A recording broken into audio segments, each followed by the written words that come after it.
एक औरत जिसने एक बच्चा अपने सीने के साथ चिमटा रखा था, अपनी गोद में उठा रखा था। इस औरत ने कहा कि हमें बच्चों के बारे में कुछ फरमाएं, और इसने जवाब दिया, तुम्हारे बच्चे हकीकत में तुम्हारे बच्चे नहीं हैं। वो जिंदगी की तमन्ना आरज़ू के बेटे बेटियां हैं, और अगरचे वो तुम्हारे पास हैं, तुम्हारे साथ हैं, तुम्हारे हमरा हैं, लेकिन वो तुमसे मुतल्लक नहीं हैं। तुम इन्हें अपनी मोहब्बत से तो नवाज सकते हो, लेकिन अपनी सोच से नहीं नवाज सकते, क्योंकि वो अपनी ज़ाती सोच के हामिल हैं। तुम इनके जिस्मों पर अपना तसल्लुत कायम कर सकते हो, मगर इनकी रूहों पर अपना तसल्लुत कायम नहीं कर सकते। इनकी रूहें आने वाले कल के घर में रहाइश पजीर हैं। तुम इस घर का मुआयना नहीं कर सकते, हत्ता कि अपने ख्वाब में भी इस घर में नहीं झांक सकते।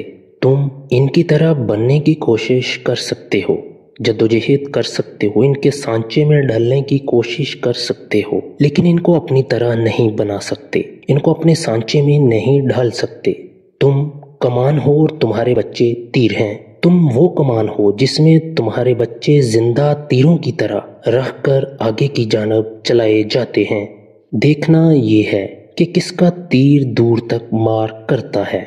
तीर चलाने वाला हाथ खुशियों में झूलने वाला होना चाहिए, अगरचे वो चलाए गए तीर से मोहब्बत करता है, लिहाजा वो इस कमान से भी मोहब्बत करता है।